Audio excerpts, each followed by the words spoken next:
మహాగణుడైన దేవదేవుని నామమునకు మహిమ కలుగునుగాక. సామెతల గ్రంథం మనలు సరిచేసే గ్రంథం. సామెతల గ్రంథం 18వ అధ్యాయము 12వ వచనం.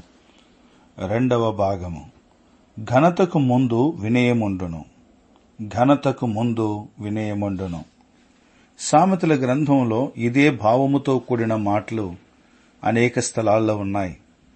11వ అధ్యాయం 2వ వచనం, 15వ అధ్యాయం 33వ వచనం, 16వ అధ్యాయము 18వ వచనంలో ఘనతకు ముందు వినయముండును అనే భావముతో కూడిన మాటలు కనబడుతున్నాయి. తర్వాత మీరు చదువుకోనండి. ప్రియులారా, ఘనత అనేది ప్రతి వారు ఆశించేదే. కానీ ఖచ్చితంగా ఒక మాట గుర్తుపెట్టుకోవాలి, ఘనపరిచేవాడు దేవుడే. దేవుని చేత ఘనపరచబడడం ఎంతైనా ఆశీర్వాదకరం. ఆయన్ను ఘనపరుచు వారిని ఆయన ఘనపరుస్తాడు అని సమూయేలు మొదటి గ్రంథం 2వ అధ్యాయం 30వ వచనంలో మనకు తెలియచేయబడుతోంది. దేవుణ్ణి ఘనపరచడం మనం నేర్చుకోగలిగితే ఆయన మనల్ని తప్పక ఘనపరుస్తాడు. ఆయన ఘనపరచడం ఎంత అద్భుతంగా ఉంటుందో దైవ గ్రంథంలో అనేక ఉదాహరణలు ఉన్నాయి. కానీ మెట్టుకు ఒక్క మాట గుర్తు చేస్తాను. యెహోషువ గ్రంథం 3వ అధ్యాయము 7వ వచనం. యెహోవా యెహోషువను గొప్ప చేయ మొదలుపెట్టెను అని వ్రాయబడి ఉంది 3వ అధ్యాయంలో. ఆ తదుపరి 4వ అధ్యాయము అదే యెహోషువ గ్రంథం 17వ వచనంలో మనం గమనించినప్పుడు యెహోవా యెహోషువను గొప్ప చేసెను అని వ్రాయబడి ఉంది.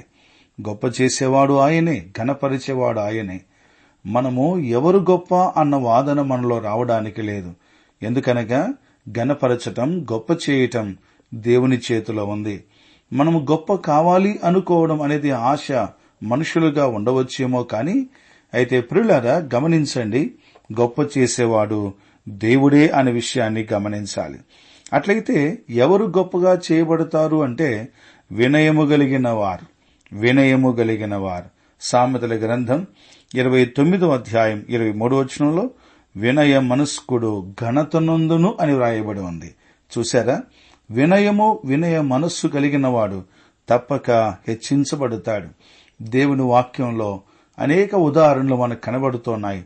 వినయం కలిగిన వారిని ఆయన తప్పక దీవిస్తాడు. ఆయన బలిష్టమైన చేతి క్రింద దీన మనస్కులమై సాగుతూ వెళితే చాలు.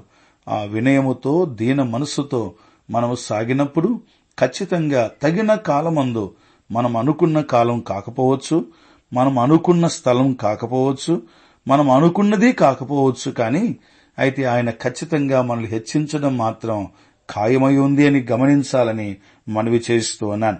దేవుని వాక్యంలో ప్రియులారా, తన్ను తాను తగ్గించుకున్నవాడు హెచ్చించబడును అనే మాట మనం మర్చిపోలేదు కదా. లూకా స్వార్త 14వ అధ్యాయం 11వ వచనం మనందరికీ పరిచయమే. తన్ను తాను తగ్గించుకున్నవాడు హెచ్చించబడును, తన్ను తాను హెచ్చించుకున్నవాడు తగ్గించబడును అన్నాడు.